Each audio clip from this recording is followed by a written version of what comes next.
Hey, what is going on, everybody? My name is Eric Velasquez. If you're new to this show, basically just interviewing everybody, all the candidates for the San Antonio city elections that's upcoming here in May. And I'll go down here at the bottom. Early voting starts April 19th and ends April 27th. Election day is May 1st. So the reason for this show is really think it's important to make sure we cover every single candidate, regardless of whatever it is. It's important to have every candidate have a voice. So that's the whole purpose of this show. So let me go ahead and bring on our next guest here. All right. Hello, Michael. How are you? I'm doing great, sir. How are you? It's a beautiful Good. day. Yeah, isn't it? And then, so go ahead and introduce yourself to everybody. My name is Michael Good. I am a resident of District 2, and I have a desire to serve on the city council to represent District 2. My background, I have a social service background. I worked for the Texas Department of Criminal Justice, serving as a parole officer, as well as working for Bexar County Juvenile Probation at the Crier facility, which is a long-term placement facility for young adults who do not have a stable home environment that they can be released to after they are caught committing an offense and they're adjudicated to serve that program. And also work for Child Protective Services as an investigator, investigating abuse and neglect for about 3.5 years as a night unit worker here in San Antonio in Bexar County. Okay. Now, with that, I want to go ahead and touch on that topic. What are some of the things that you see from the juvenile detention? Is what is lacking from some of these kids' lives that maybe got him in this position? I think our number one issue in Bexar County relating to the justice system is absent parents.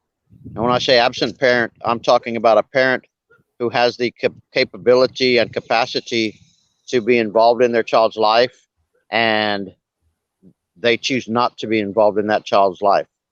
Children need parents. They need both parents if both parents are capable of being involved in their life. Children need love, structure, and discipline. And we have many children who are lost. They're not, some of our children are not getting that love, structure, discipline at home. They're not getting it from the community. They're not getting it from school, and they need that. And if they don't get it from home, community, and school, they gravitate towards negative attributes such as gangs and criminal activities.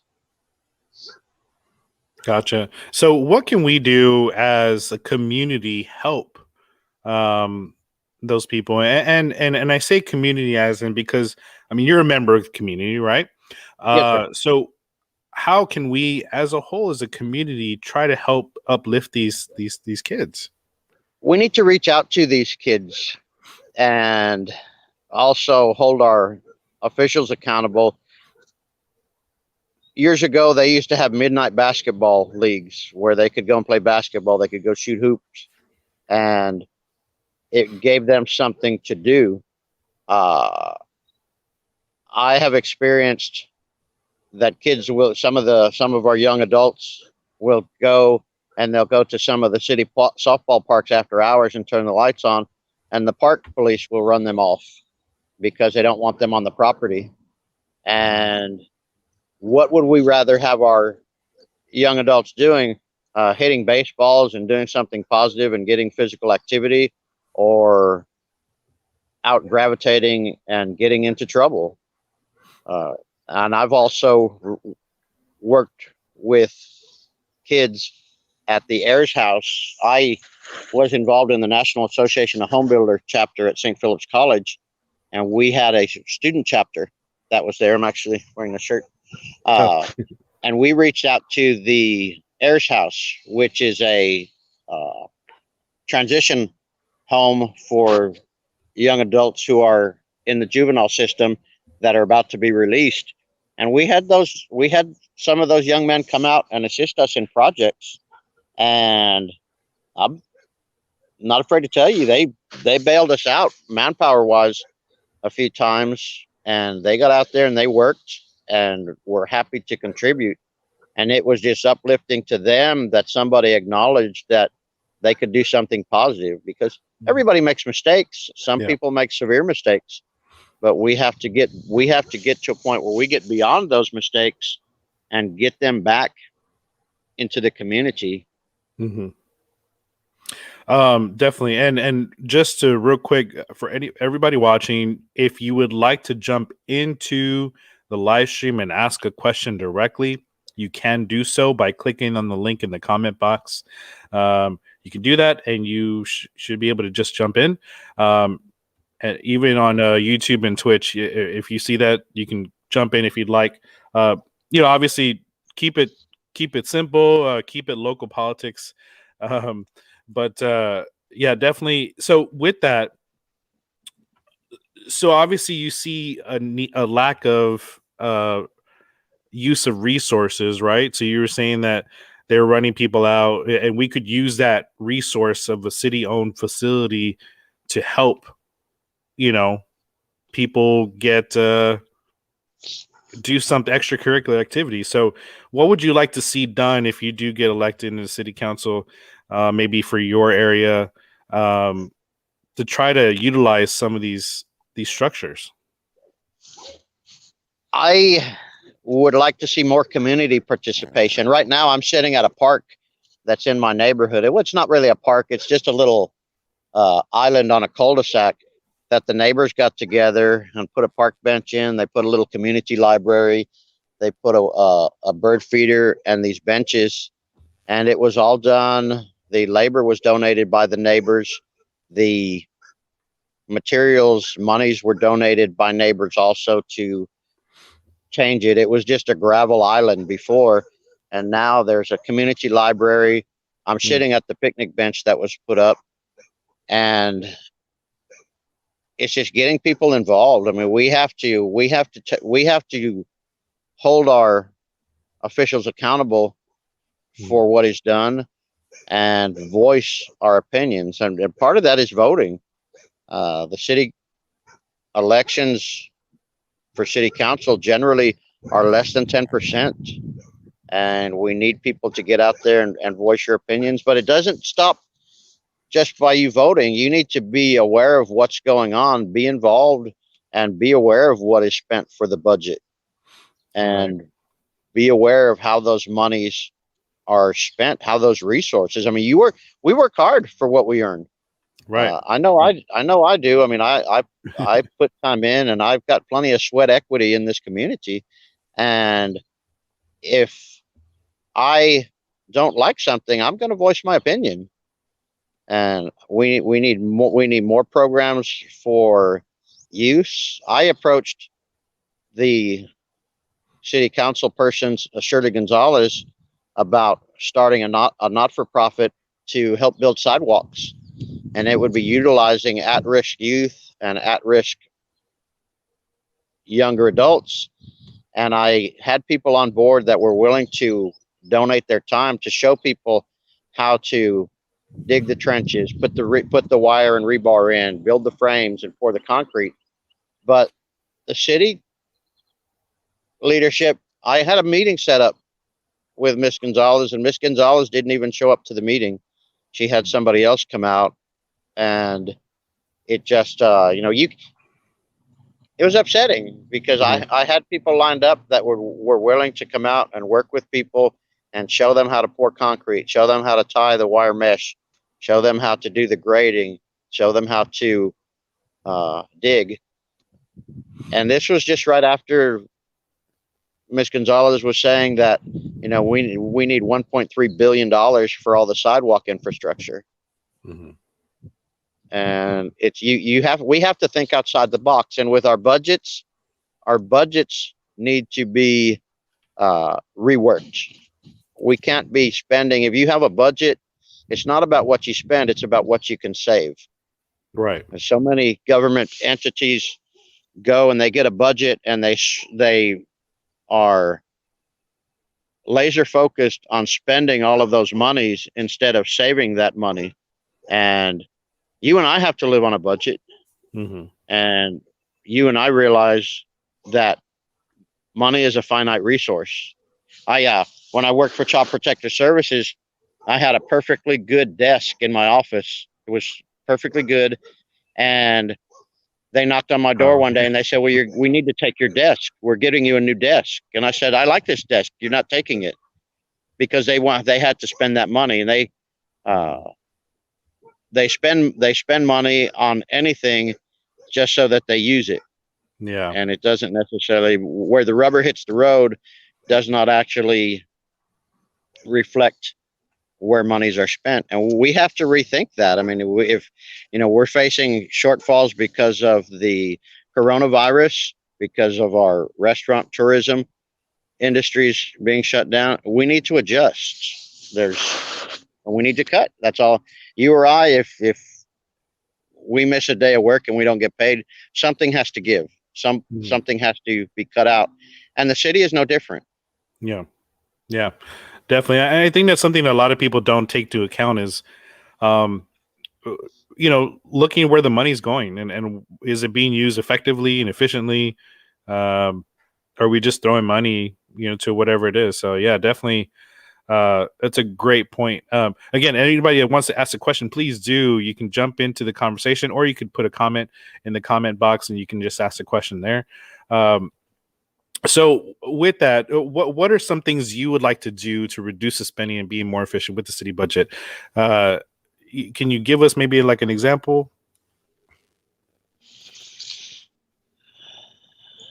I think we can cut back on most departments 10%. One thing that I look at for an example, the city impound lot out there on Groudon Road. I call it the car jail. It's if your car gets impounded or if you have a wreck and it doesn't get taken to a body shop, they take all those cars there. They have an outside vendor that is running that operation, and you literally have people coming to you, standing in line to hand you money to redeem their vehicles, and we're farming that out to an outside vendor. And just it doesn't make sense. I mean, that entity brings in millions of dollars. Why do we not handle that in-house? It just it is insane that we are not utilizing that. Definitely. Just yeah, definitely. So what would be your first item in business that you would like to accomplish if you do get elected? First thing that I would like to accomplish, I would like to address the absent parent issue. I would also like to address streets. The streets are not good in town. I mean, there's some areas that you can drive and your fillings better be locked in pretty good, because you might get them jarred out of your mouth. The streets and cleanliness of a city is what draws people to that city.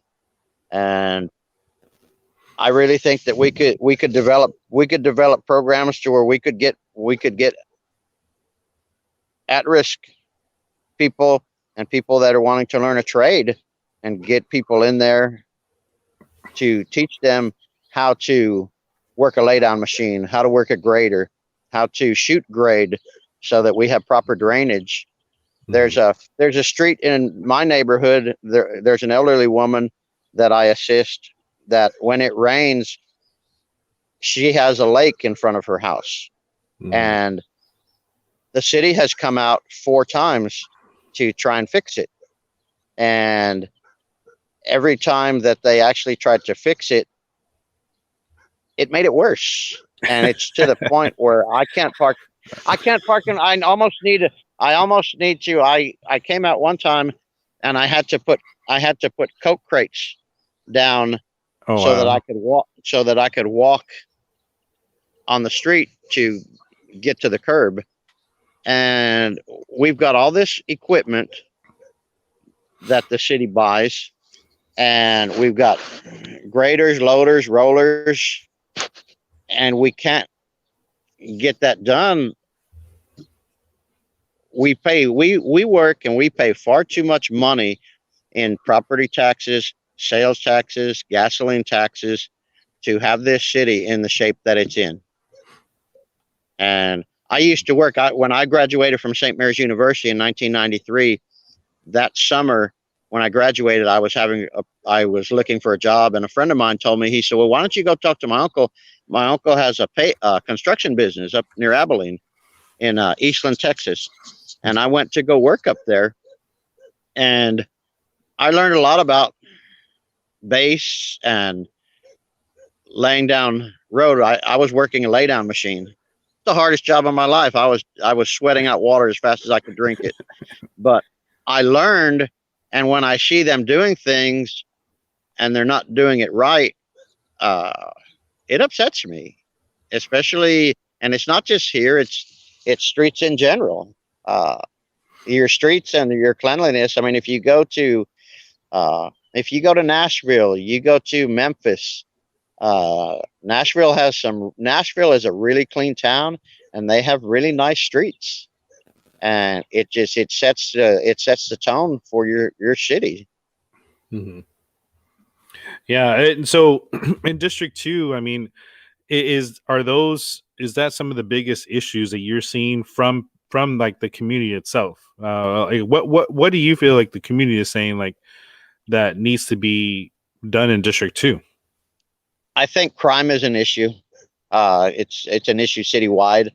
And that goes back to absent parenting and responsible parenting, and also working with people in the community to provide jobs, and not just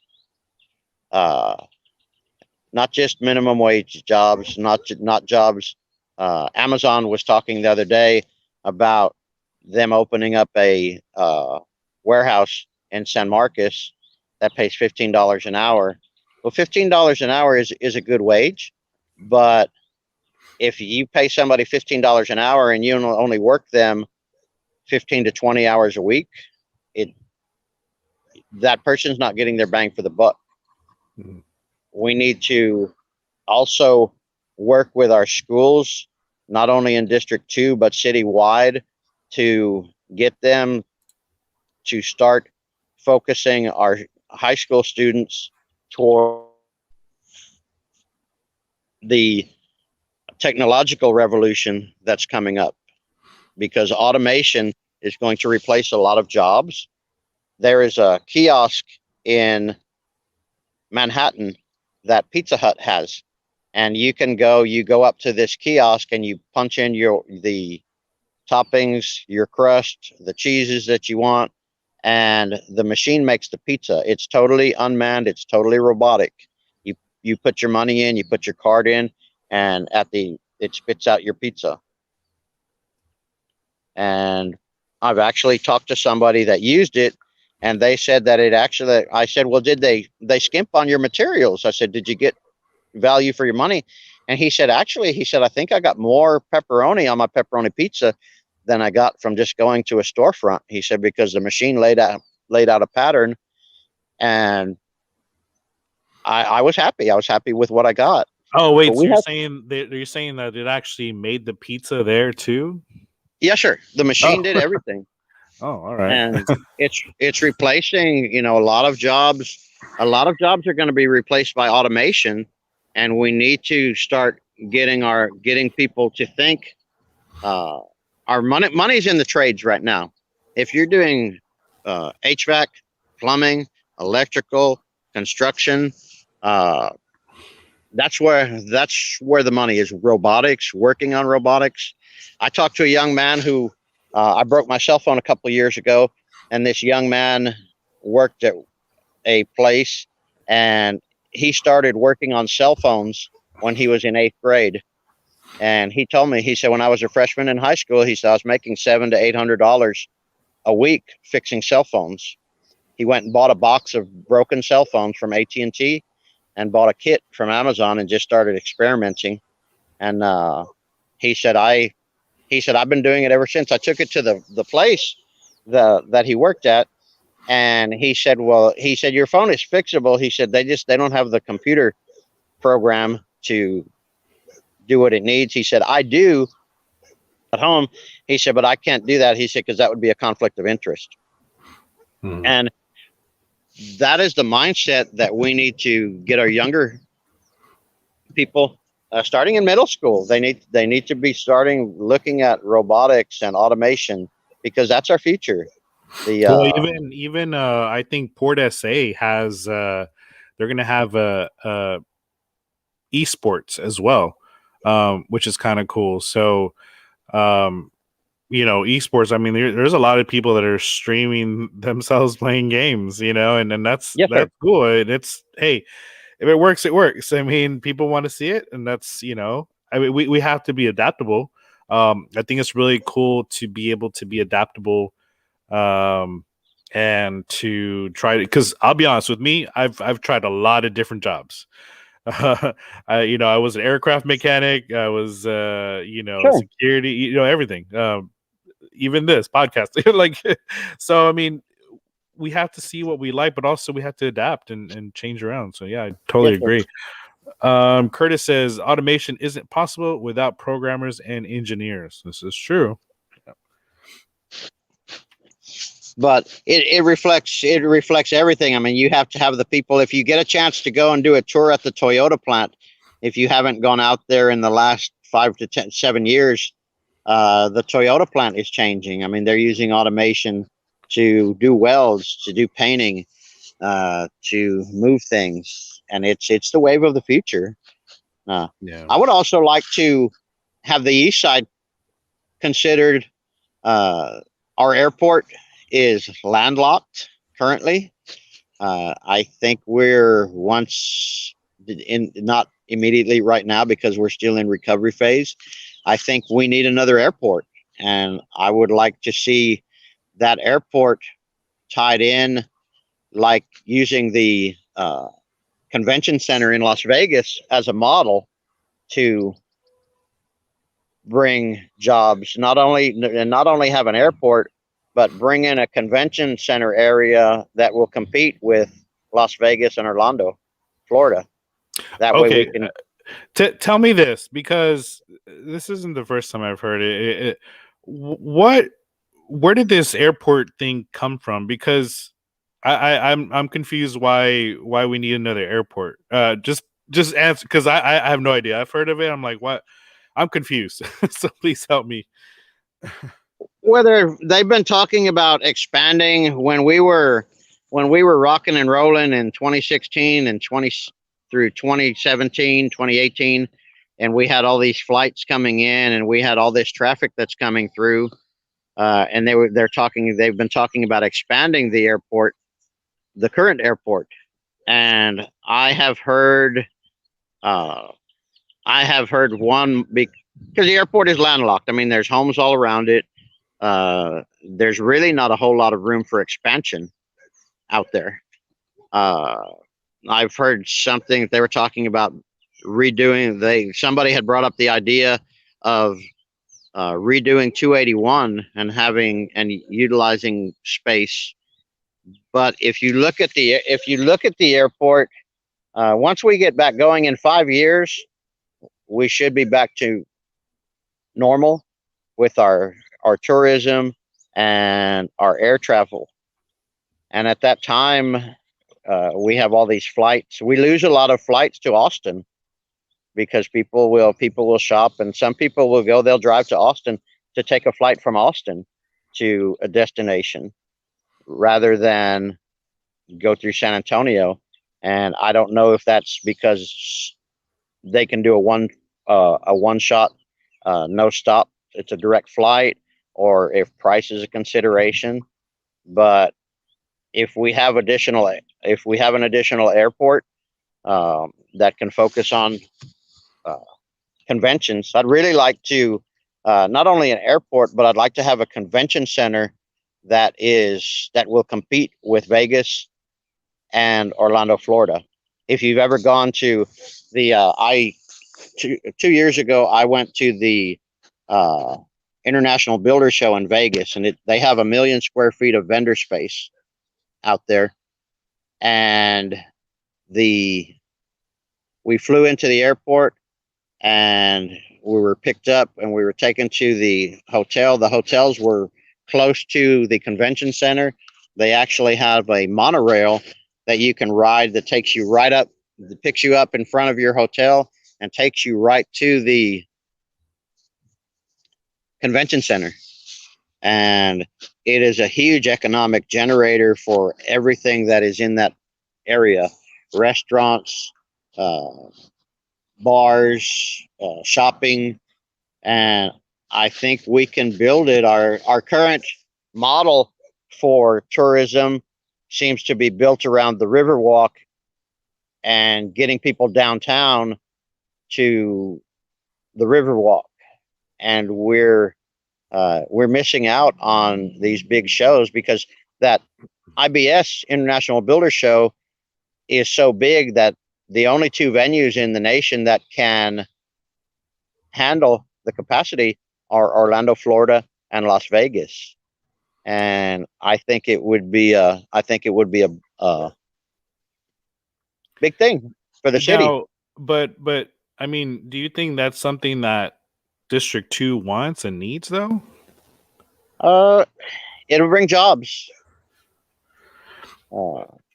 You've got construction jobs, maintenance jobs. So what things can you do then if you would want to do that? What would be some things that you can help to guarantee that it'll help District 2 and especially residents itself? Like, would you make sure that they only hire from District 2 residents, or what would be something that, because I mean, we have a lot of this stuff happening all the time to where, we're going to bring more jobs in, but at the end of the day, it's not helping the actual direct residents in the area. Sure. Like Amazon. So what are some things that you can tell the District 2 residents and District 2 voters to say, look, this is what my plan is, but this is how it's going to, impact you and benefit you? Yes. Well, the impact, people have to start preparing now for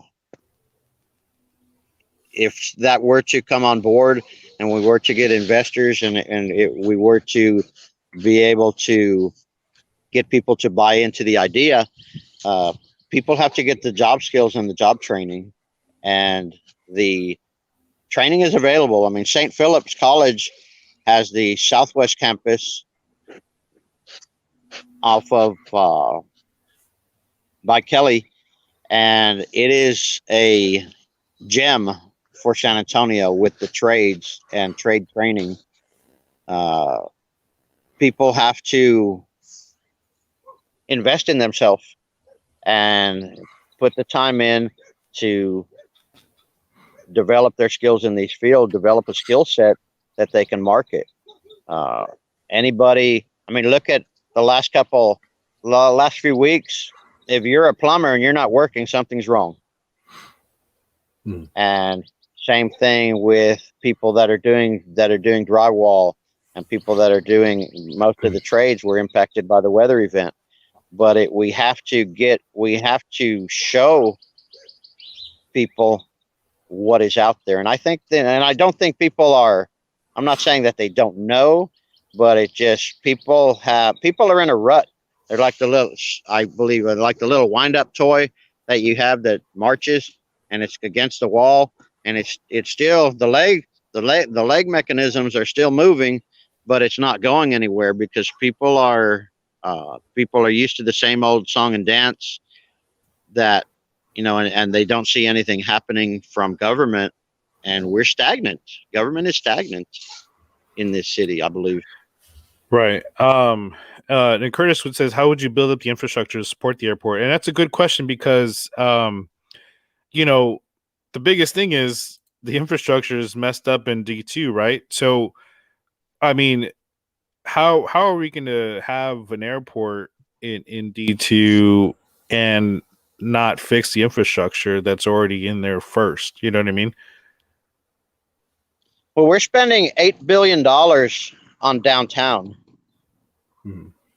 currently, with all of the activity and the hustle and bustle that's going on downtown, and the infrastructure. I mean, we're gonna need drainage. We're gonna need roads. We're gonna need utilities. We're going to need, and that's just to prepare the area. It costs money. There's no doubt about it. But when we look at the economic impact of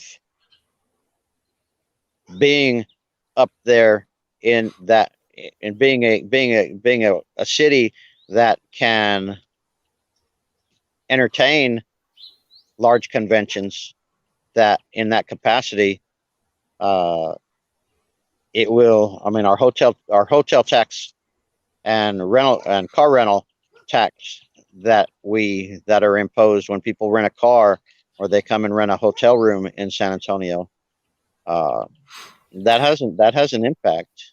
Right, but it takes money. I mean, it's gonna have to be sold, and people are going where there's gonna have to be studies, and it's gonna have to be looked at. right, but and to to be fair, so I mean that would be relying on a hotel industry itself and tourism. So given the fact that if we have something similar to how COVID destroyed everything, last year, and I know because I actually worked for Marriott, and Sure.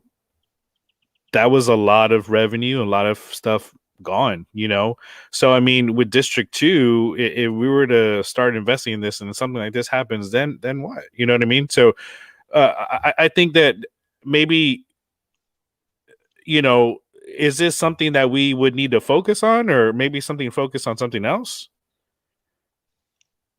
Well, I think our key to helping people are getting them employed, keeping their taxes low, and having opportunities that are out there. We have to do something. There's opportunities, and these other entities in Vegas, and these other entities in the convention center in Vegas, the convention center in Orlando. I mean, the coronavirus is a temporary. I don't think we are going to live in fear of the coronavirus for the future. I mean, it's something that we'll adapt to. We're adapting to it now. I mean, we're loosening the restrictions, not necessarily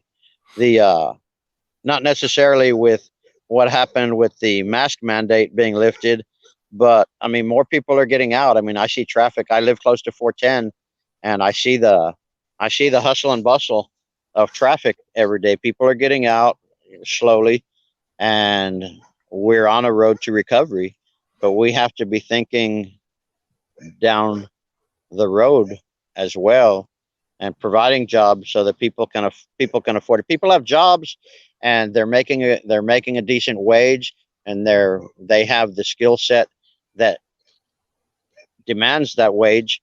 It will solve problems with a lot of people that don't have the financial resources, have to work 2 or 3 jobs to pay the rent and keep the lights on and keep food on the table. If those people develop a skill set and they can make good money, they can be home with their children. They can be spending quality time with kids. Back when I was coming up, I mean, we ate dinner as a family every day. And I think now, I mean, that's a rare occurrence, because so many people are working and doing everything that they need to do to just keep the lights on and keep the rent paid.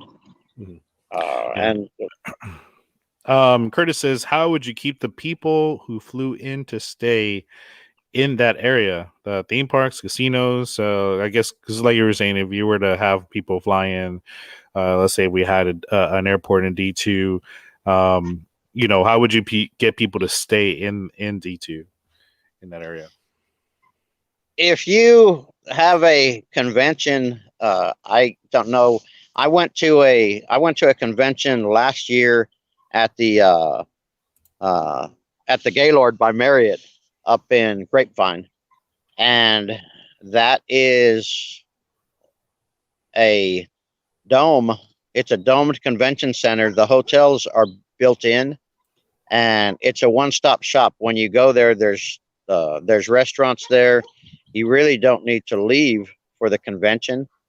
If you have hotel space that is close, usually when people go to conventions, I know when I go, I try and book as close to the actual venue as possible. That way I don't have to travel across town. But of course, if somebody wants to stay at a hotel downtown or stay somewhere else, I mean, that's their choice. But I think generally, if you have the living space that is close to the venue, most people like to do that because they're coming there to go to the convention, to go to the trade show. Right, but So wouldn't that gentrify D2 even more though? Wouldn't that push developers to start coming even more so to the area to try to get people out so that way they can build more on the land? I don't think so. I mean, I think if you do it as a district, and you brought up gentrification, I mean, that's a big issue for the district with all of the homes that are being remodeled and built. We certainly don't want to tax families who for generations have had a property. We don't want to tax them out of their homes. But we are. You know what I mean? We Yeah, are doing that yeah, already. So yeah. adding even more entities like that would make it even worse, I think. I think if it's done, if it's a commercial district, I mean, there has to be a designation between the two, and we have to find, of course, we have to find land for a venue if it's going to happen. But I mean, it's just we have to be thinking of some of ideas of what we need to do. But the gentrification is a big issue. We don't want to, especially elderly. The district has a lot of elderly residents. We have a lot of residents who have they're up in age. Yeah. They have health issues.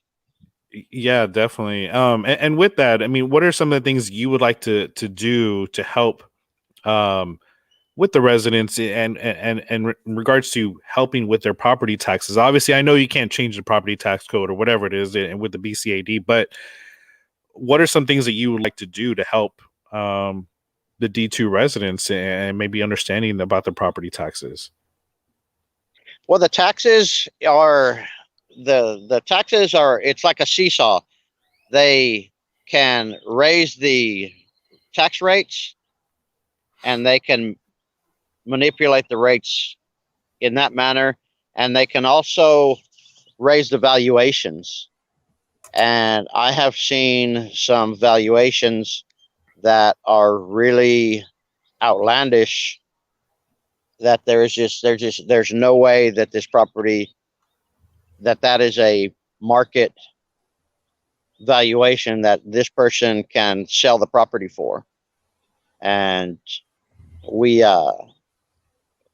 need to, I think we need to give a bigger homestead exemption for people. We want people to own homes.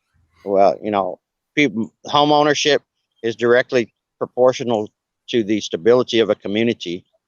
But we have to cap taxes for our residents who are retired, who are disabled, and who are at risk of losing their homes due to no circumstance. And right. The appraisals need to be fair. I disputed my property taxes in 2019, and they took off close to $28,000 off the valuation. just because it wasn't market value for what the property is.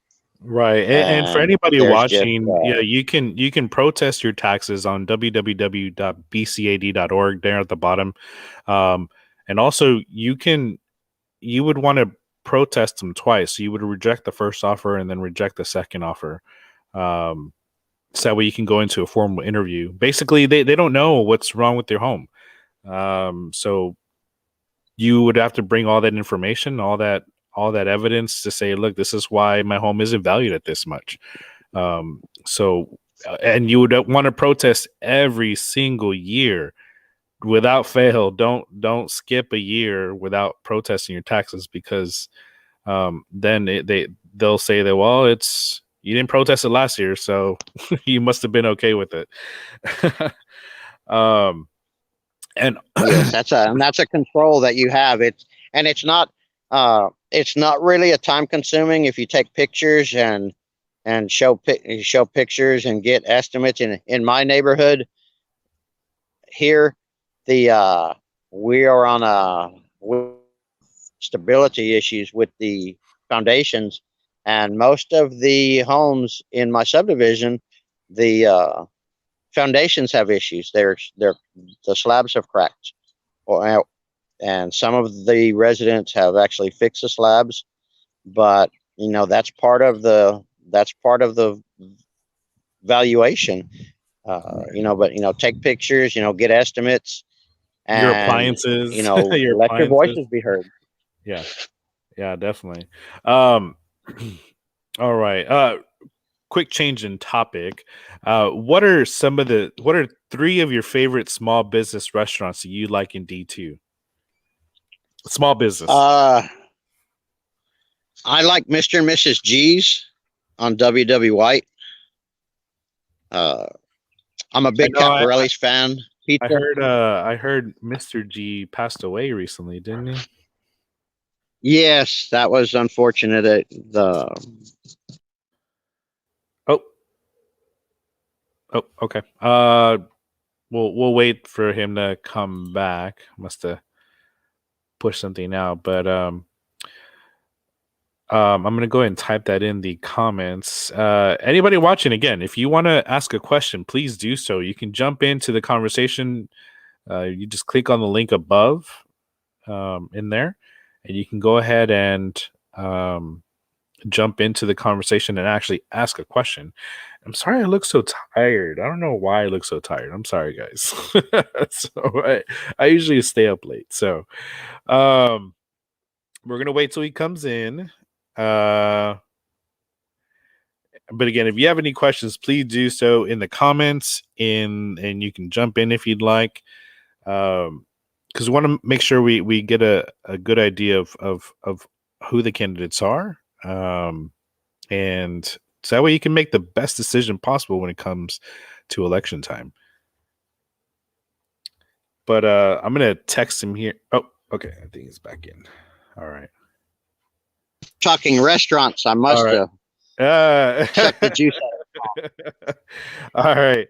So Mr. and Mrs. G's, and you said Caparelli's as well? Yes. Have you ever ate there? Which one? Because I've eaten the one on Main and then the other one on Thousand Oaks. There's one on South Cross also that is really good. Okay. No, I haven't done that one. Let's see. Caparelli's. I hope I'm spelling this right. They're a product of the military bases here. They actually came down here. Mr. Caparelli was in Philadelphia, I believe, and came down to visit. His son was in basic training at Lackland, and he looked around. He said, I could make a go. I could start a restaurant here. And the rest is history. I have a menu hanging up in my house. My family's ties to them is so long. A 16-inch Supreme Pizza was $1.75. Oh, jeez. Wow, that's yeah, I don't even remember. It's kind of like, remember when gas was like 79 cents a gallon or something like that. Oh, I know. Well, I got you beat. I remember 28 cents. Oh, there you go. Okay, so I'm gonna. $1 was worth. What now? The dollar was worth 32 cents on the market Oh, back then too, though. gotcha. So what was your last one? What's that? What was your last restaurant? You said Mr. and Mrs. G's, Caparelli's, and what was the other one? Blanco Cafe on Blanco Road, close to downtown. Well, no, just D2 and just District 2. Oh, in District 2, I guess probably Basie's on WW White also. I Okay. go to the Basie's restaurants pretty often. I love their fish and shrimp lunch special.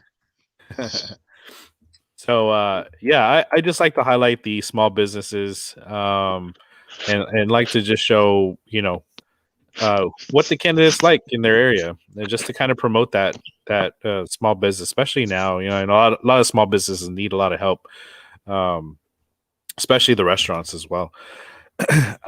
So with everything going on with the SAPD issue, what is your take on everything that's going on? As far as the violence or contract Well, negotiations, or the contract in general, negotiation, the item on the ballot for repealing Chapter 174. Do you think there needs to be reform with the SAPD? Do you think everything's okay? What's your take on pretty much that whole issue? with the collective bargaining? Everything. The repeal of 174. I guess You know. I just we have some outstanding officers in this city. Bobby Deckert, who was murdered some years back, he used to patrol in my neighborhood, and he actually worked with at-risk youngsters. I have a friend of mine who was taught to weld by him, and we have some great officers. We also have some people that in any organization, you're going to have that small percentage of people that cause problems. And as far as the contract, the administration needs to have the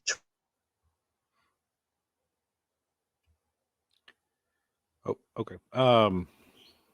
Looks like we lost him again. Sorry about that, guys. I'm gonna wait for him to jump back on, because I know that's a really big topic that everybody's talking about right now, and want to kind of get his thoughts on that situation. And again, anybody watching, please make a comment. If you want to ask a question, please do. If you want to jump into the live stream as well, you can, to go ahead and ask a question directly. Just click on the link that I have up above. It has the StreamYard link, so that way you can ask directly. Because this isn't meant to be like a two-sided forum as well. This is definitely want to make sure that we have some as much engagement as possible, and to have a good dialogue. That's the whole point of this, having a conversation with the candidates, and just be open and honest. So we're going to be waiting here for a second. I'm going to wait till he jumps back on. Hopefully he can jump back on. Not sure if this phone died, or I don't know. I'm not sure. So I'm going to just wait here for a little bit. And if not, we might just go ahead and end the stream. Just a reminder, we do have another interview today. Where'd it go? I don't have it on here. Another interview today at 2:00 with another D2 candidate for Christy Villanueva. So definitely tune into that one as well. Let me text him real quick. I'll be right back.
All right. I'm gonna go ahead and just end the live stream. I don't know. I think his phone might have died because he's not returning my text. So, thank you everybody for watching. Thank you for interacting.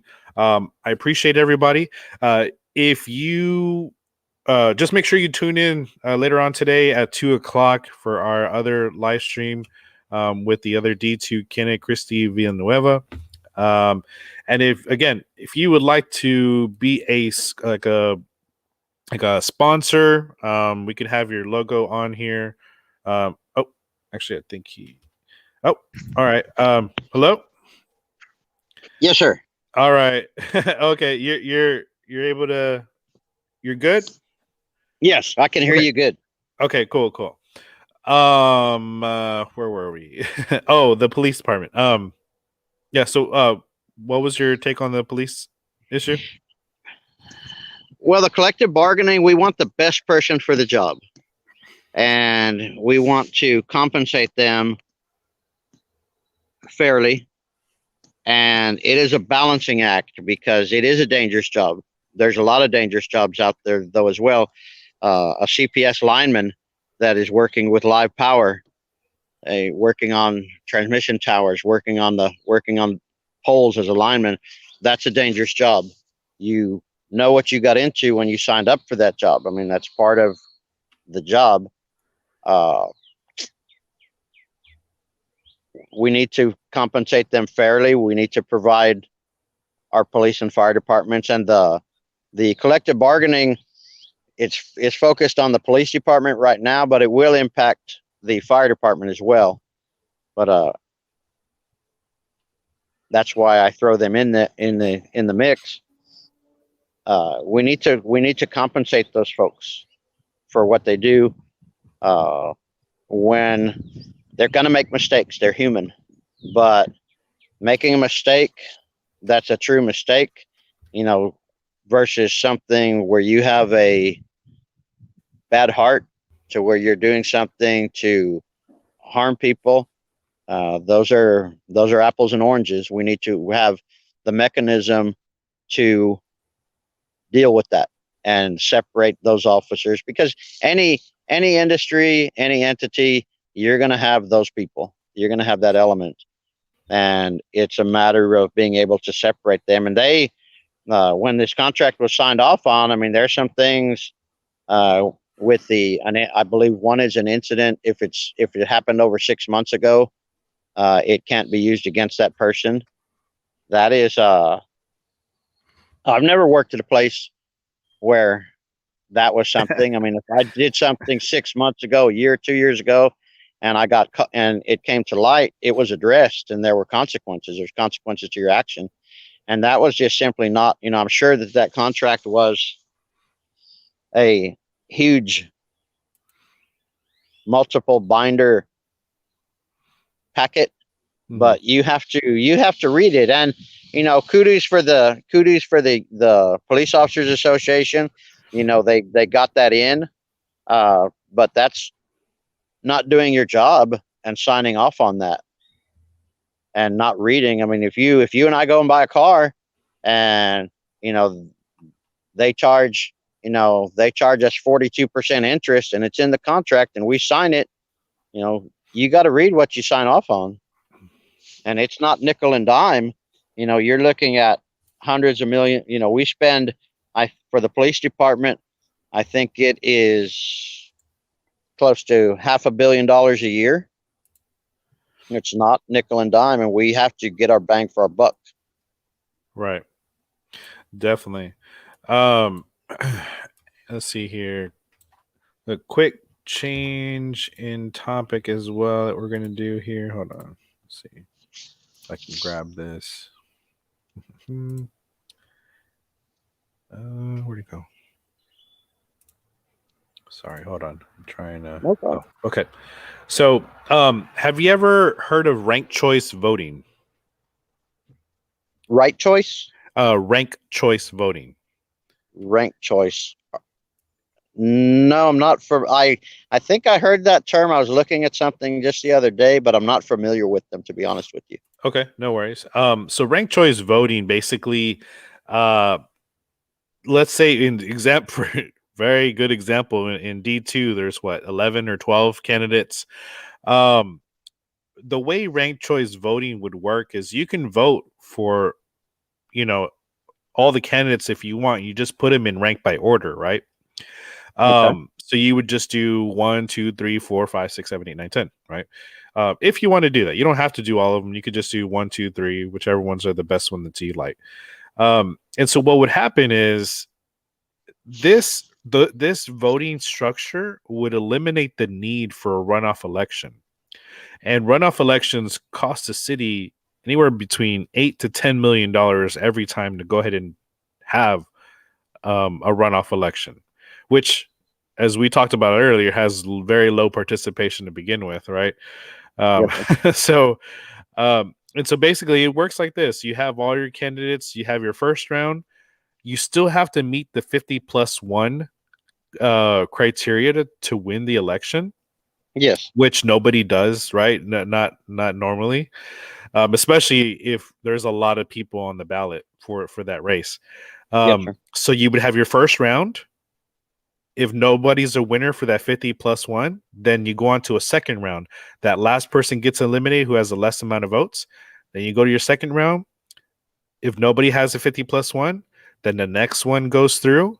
And those votes that person's eliminated. But keep in mind, anybody who voted for this candidate A as a second person, those votes get tallied with it. You know what I mean? Once your candidate drops out who had your first run, then those votes get automatically switched over to your number 2. If your number 2 doesn't hit, then it goes to your number 3. And basically that's how they add up in total. And they go by rounds in tally until you have a majority winner. And this would help the structure with making sure that people we're not spending so much money on elections that have low turnout, but also it would give a more of an even spread of people that can vote however they want to vote, without the fear of having their votes wasted, so to say. So is that something that you would like to look into in the future? Obviously I know you can't change the spectrum, but something I just want to have this conversation because I think the way our system is set up right now, we do have like it's called a spoiler effect. This eliminates a spoiler effect where it's like, oh, well, especially like if you look at the mayoral election, already people are saying what's going to be Ron and Greg that are going to, going to be the top people.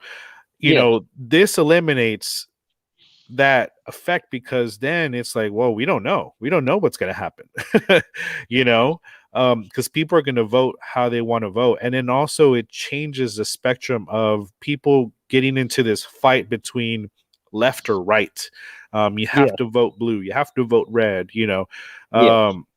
People can choose to pick who they wanted to pick, because this is important. This isn't something that we should just vote all the way down. We should really start picking who we want, because at the end of the day, these candidates, and even though this is a nonpartisan race, but partisan races, anybody can go into these parties even if they don't really believe what that party is going for. So is this something Yes. that you would look into in the future?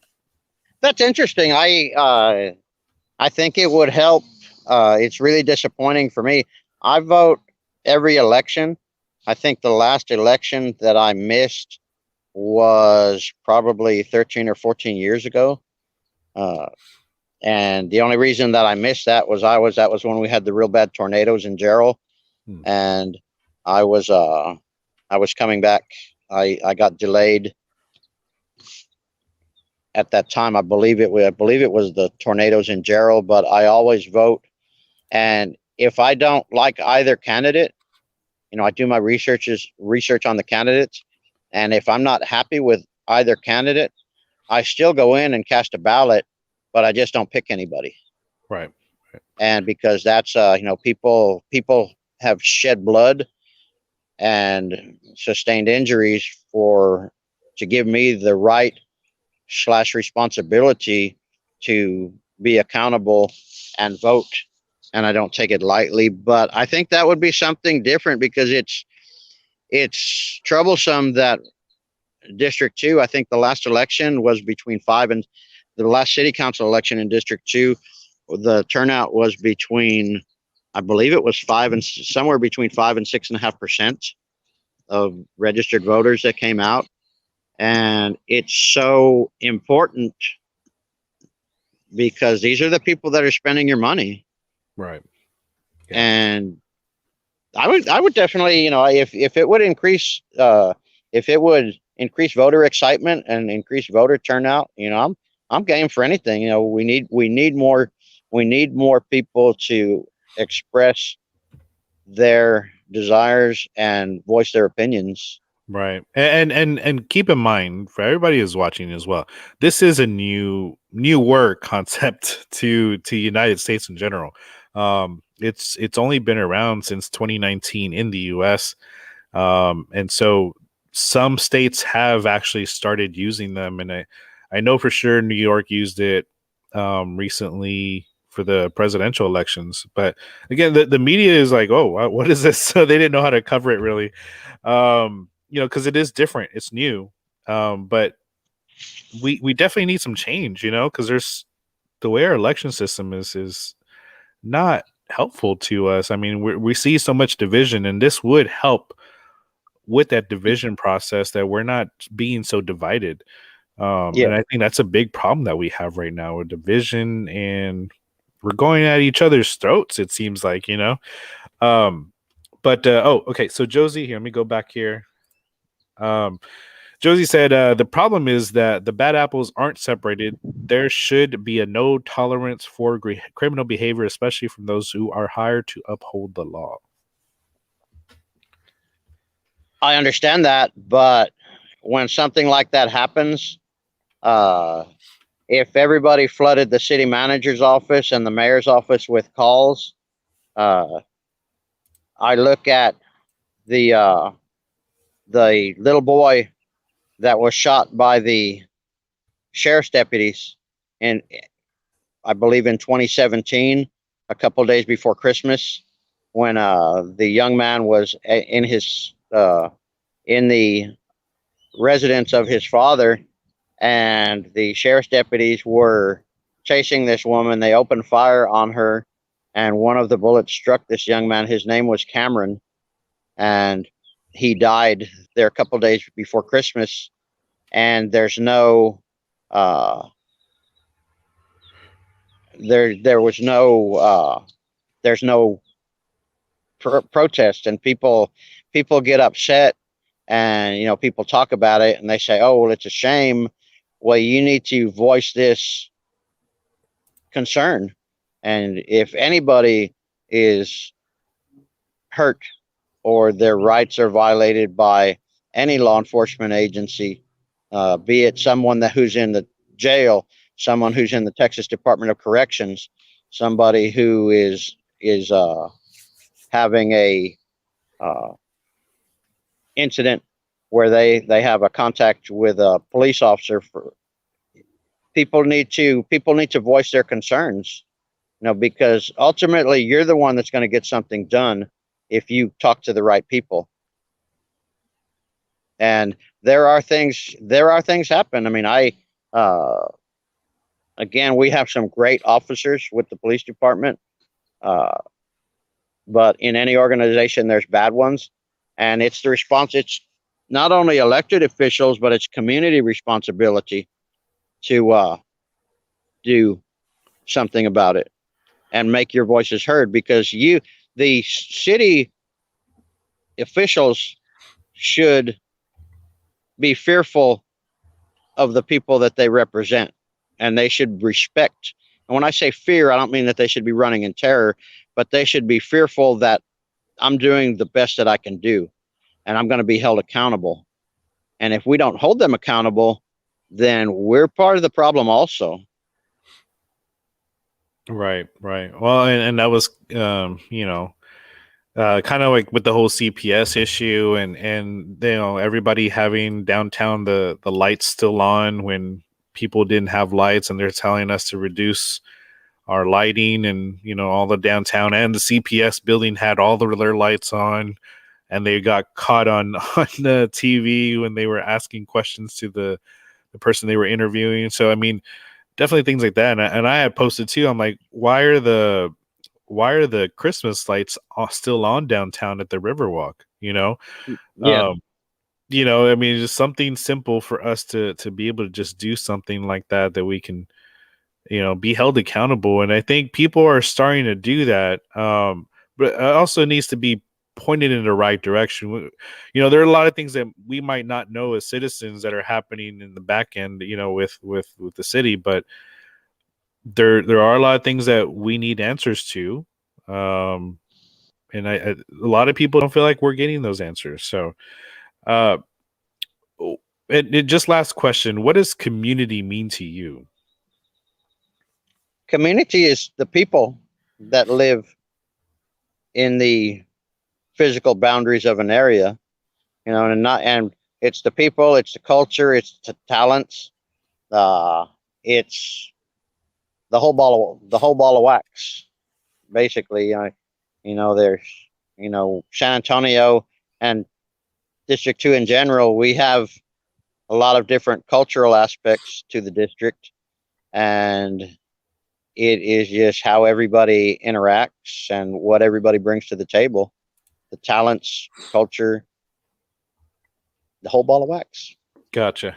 And just before, I want to make sure I keep saying this in every live stream.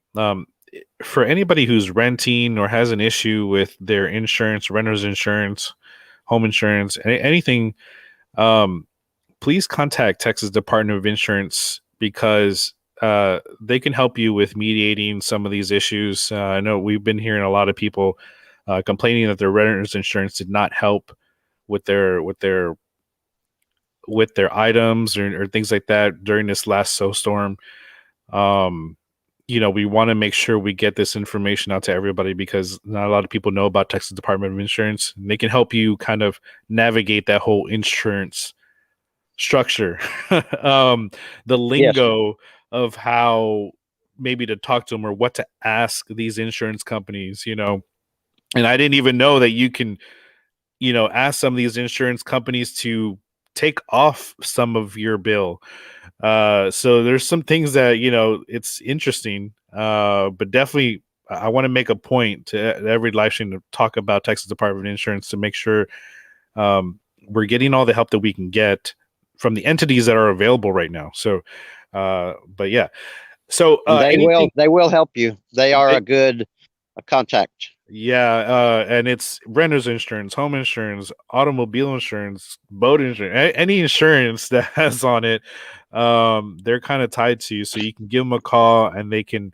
I believe they can call for you with you on the line, and kind of, and they'll tell you, oh, you want to ask for this, this, and this, and it's all jargon, insurance jargon, but they can tell you so that way you're better prepared for talking to these insurance companies. Sorry, I just want to make sure. No, that's very important because they are, I've used them before. Yeah. And they are on, they are neutral, but they will help you once they open a case on your issue. They will help you to move towards resolution. They're a great entity. I've used them multiple times, and I've always come to a positive resolution. Exactly. And anything else that you want to say before we wrap up? Anything that you want to speak on your platform that maybe we didn't cover? I want to help make things better. That's the reason that I'm running. I want to have people hold me accountable. If I'm elected, if you call the office, I will do everything that I can to make sure that you don't get an answering machine, that you talk to a live person, and that if by chance you don't get a live person, somebody will get back with you within 24 hours. And and it may very well be me, and I want people to hold me accountable because I want to know what your needs are, and your expectations, so that we're not only just meeting those expectations and needs for the monies that we spend in taxes dollars, but that we're exceeding those expectations as well. Exactly. Yeah, thank you. All right, everyone. So we're going to go ahead and wrap up. And again, stay engaged. Ask these questions. Hold people accountable. And yeah, let's just keep that momentum going for this next election. And yeah, I'm excited. So thank you everybody for joining. Thank you, Michael, for joining and having this conversation. Oh, thank you for doing this. It's a lot of work for you. It is. It is.